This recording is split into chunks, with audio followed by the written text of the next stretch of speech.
بسم اللہ الرحمن الرحیم۔ محترم ناظرین، السلام علیکم ورحمۃ اللہ وبرکاتہ۔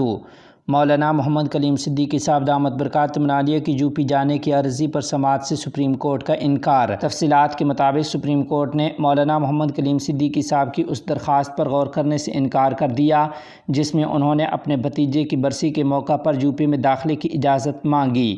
خیال رہے کہ مولانا محمد کلیم صدیقی صاحب پر تبدیلی مذہب کا مبینہ ریکٹ چلانے کا الزام ہے اور انہیں اس شرط پر ضمانت دی گئی تھی کہ وہ یو پی میں داخل نہیں ہوں گے۔ جسٹس ایس سی شرما کی سربراہی والی تعطیلاتی بینچ نے کہا کہ موت گزشتہ سال ہوئی تھی۔ عدالت کی جانب سے درخواست کی سماعت میں دلچسپی ظاہر نہ کرنے کے پیش نظر مولانا محمد کلیم صدیقی صاحب کے وکیل نے درخواست واپس لینے کی اجازت مانگی۔ اس پر سپریم کورٹ نے اس کی اجازت دیتے ہوئے کیس کو خارج کر دیا ہے۔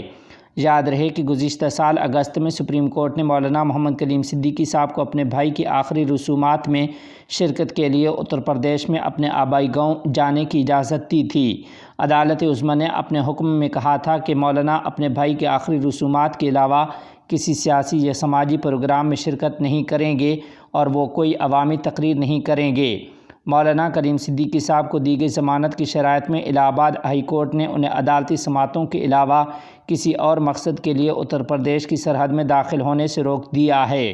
گزشتہ سال اپریل میں جسٹس عطاء الرحمن مسعودی اور سروج یادو پر مشتمل ہائی کورٹ کی ڈویژن بینچ نے مولانا کلیم صدیقی صاحب کی ضمانت پر رہائی کا حکم دیا تھا۔ انہیں 100 سے زائد لوگوں کے مذہب تبدیل کرنے کے الزام میں میرٹھ سے گرفتار کیا گیا تھا۔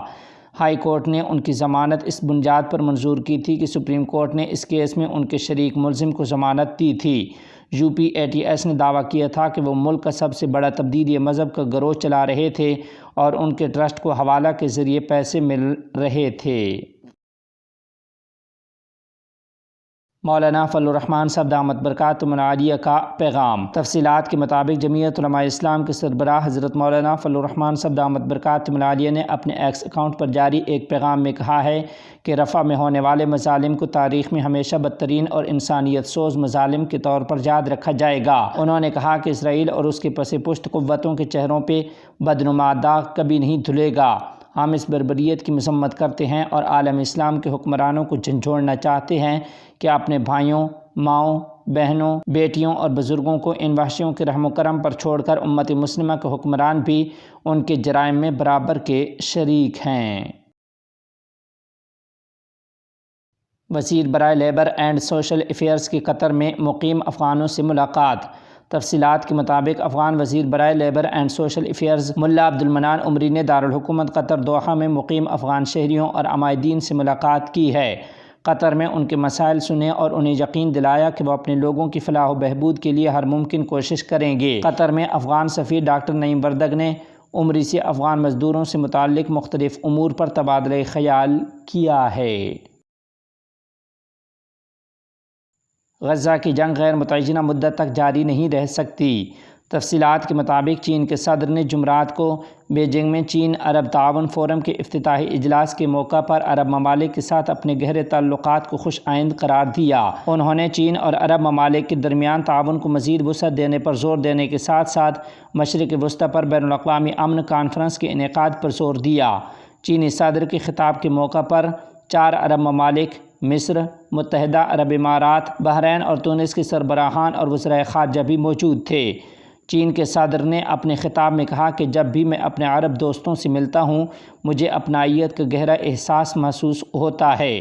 انہوں نے مزید کہا کہ چین اور چینی عوام اور عرب ممالک اور عوام کے درمیان دوستی قدیم اور طویل شاہراہ ریشم کے ساتھ دوستانہ تعلقات کے تبادلے سے پیدا ہوئی ہے۔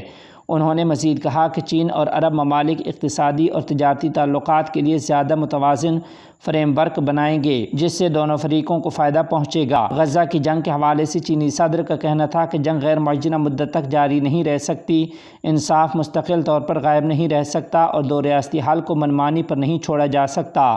انہوں نے کہا کہ چین مکمل خود مختاری کے ساتھ ایک آزاد فلسطینی ریاست کے قیام کی بھرپور حمایت کرتا ہے اور فلسطینیوں کے اقوام متحدہ میں مکمل رکن ریاست بننے کی کوشش کی تائید کرتا ہے۔ چینی صدر نے اسرائیل اور فلسطینیوں کے درمیان تنازع کے پرامن اور منصفانہ حل کے لیے عالمی امن کانفرنس کے انعقاد پر زور دیتے ہوئے خبردار کیا کہ مشرق وسطی میں انصاف ہمیشہ کے لیے غائب نہیں رہ سکتا ہے۔